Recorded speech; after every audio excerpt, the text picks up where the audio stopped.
عدل، ایمان اور حکمت بھی ضروری ہے۔ یوسف کی بہادری کی خبریں پھیلنے لگیں۔ سپاہی کہنے لگے، یہ نوجوان عام سپاہی نہیں ہے، اس کے اندر قائد بننے کی صلاحیت ہے۔ وقت گزر رہا تھا اور تاریخ اپنے عظیم ہیرو کی تیاری کر رہی تھی۔ یہی وہ دور تھا جب یوسف بن ایوب صلاح الدین ایوبی بننے کی راہ پر چل پڑا۔ ایک ایسا سفر جو ایک دن بیت المقدس کی آزادی پر ختم ہونا تھا۔ سال 1262 تاریخ ایک نیا موڑ لینے والی تھی۔ نور الدین زنگی نے یوسف بن ایوب کو ایک اہم مہم پر بھیجا۔ منزل تھی مصر۔ اس وقت مصر فاطمی سلطنت کے ہاتھوں کمزور ہو چکا تھا۔ داخلی سازشیں، بیرونی حملے اور صلیبی طاقتیں مصر پر قبضے کے خواب دیکھ رہی تھیں۔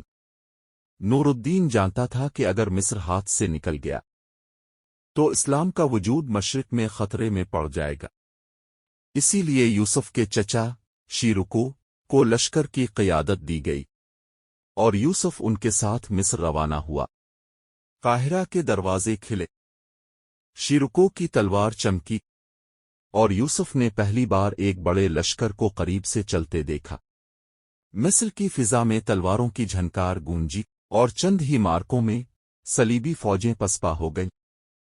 شیرکو کی بہادری کے بعد یوسف کی ذہانت نمایاں ہوئی۔ اس نے قاہرہ میں سیاست کے پیچیدہ جال کو سمجھا۔ وہ جان گیا کہ اصل جنگ صرف میدان میں نہیں بلکہ تخت اور دربار میں بھی لڑی جاتی ہے۔ پھر تقدیر نے پلٹا کھایا۔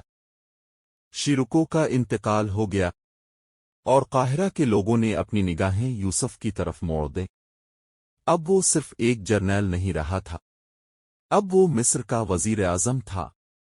یہ وہ لمحہ تھا جب یوسف نے اپنے لیے ایک نئی ذمہ داری قبول کی۔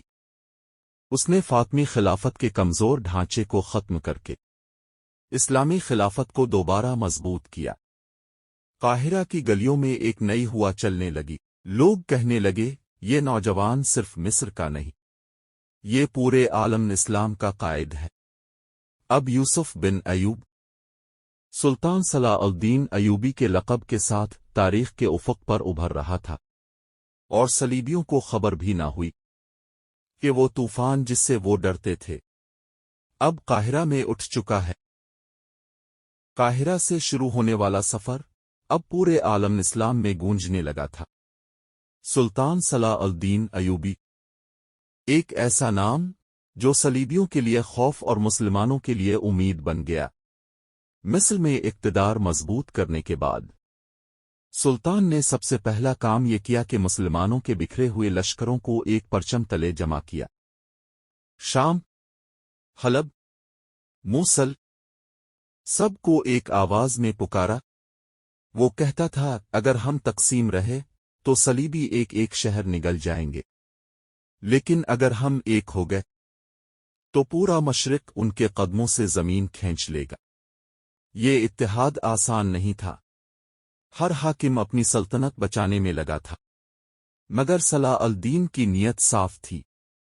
عدل، ایمان اور جہاد، یہی اس کا پیغام تھا۔ پھر وقت آیا عظیم مارکوں کا۔ صلیبی لشکر شمال سے دھاوا بول رہے تھے، ان کے جھنڈے، ان کی صلیبیں اور ان کی جنگی للکار، لیکن سامنے صلاح الدین کے سپاہی تھے، ایمان سے لبریز اور قیادت پر فخر کرتے ہوئے۔ دان ہنتین، وہ دن جب سورج صلیبیوں کے لیے آگ بن گیا اور مسلمانوں کے لیے روشنی۔ صلاح الدین نے حکمت سے صلیبی فوج کو پیاسا کیا، پانی کے کنارے سے دور دھکیل دیا۔ پھر جب نقارہ بجا تو تلواروں کا سیلاب ان پر ٹوٹ پڑا، صلیبی صفیں ٹوٹ گئیں، ان کے علم گر گئے اور ان کا غرور مٹی میں مل گیا۔ اس دن کے بعد صلیبی سردار کہتے تھے، ہم نے تلواریں دیکھی ہیں، مگر صلاح الدین کی حکمت سب سے بڑی تلوار ہے۔ طویین کی فتح نے پورے مشرق کو ہلا دیا۔ اب بیت المقدس مسلمانوں کے قریب آ گیا تھا۔ مسلمانوں کے دلوں میں شعلہ بھڑک اٹھا اور صلیبیوں کے قلعے لرزنے لگے۔ یہی وہ لمحہ تھا جب پوری دنیا جان گئی کہ بیت المقدس کی زمین پر جلد ہی صلاح الدین ایوبی کا پرچم لہرانے والا ہے۔ سال 1287 وہ دن آ گیا جس کا خواب ہر مسلمان کی آنکھوں میں روشن تھا۔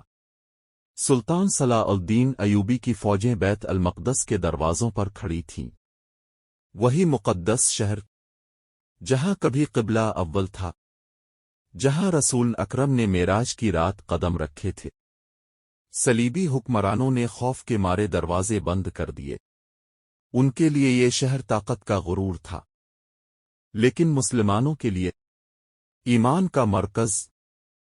کئی دنوں کے محاصرے کے بعد جب صلیبی ہتھیار ڈالنے پر مجبور ہوئے تو سب کو لگا کہ اب شہر میں خون کی ندیاں بہیں گی، کیونکہ صلیبیوں نے 90 برس پہلے یہی کیا تھا۔ انہوں نے مسجد اقصی کو لہو سے بھر دیا تھا، مگر سلطان صلاح الدین ایوبی صرف فاتح نہیں تھا، وہ عدل اور رحمت کا پیکر تھا۔ اس نے دروازے کھلوائے، صلیبیوں کو امن دیا، عیسائیوں کے چرچ محفوظ کیے، اور یہ اعلان کیا کہ یہ شہر صرف مسلمانوں کا نہیں، یہ اللہ کا گھر ہے، اور یہاں ہر وہ دل دھڑک سکتا ہے جو سچائی کو تلاش کرے۔ جب مسلمان فوجیں مسجد اقصی میں داخل ہوئیں تو اذان کی صدا گونجی۔ 90 سال بعد قبلہ اول میں اللہ اکبر کی آواز بلند ہوئی، پورا شہر اشکوں سے بھر گیا۔ یہ وہ لمحہ تھا جب زمین اور آسمان دونوں نے دیکھا کہ ایمان کی طاقت تلوار سے بڑی ہے، اور دنیا نے مان لیا کہ سلطان صلاح الدین ایوبی صرف ایک فاتح بادشاہ نہیں، بلکہ تاریخ کا وہ درخشاں چراغ ہے جس نے دنیا کو دکھایا کہ اصل عظمت عفو و درگزر میں ہے۔ یہی صلاح الدین کا ورثہ ہے، یہی وہ نام ہے جو صدیوں بعد بھی زندہ ہے اور زندہ رہے گا جب تک بیت المقدس کی فضاؤں میں اذان گونجتی رہے گی۔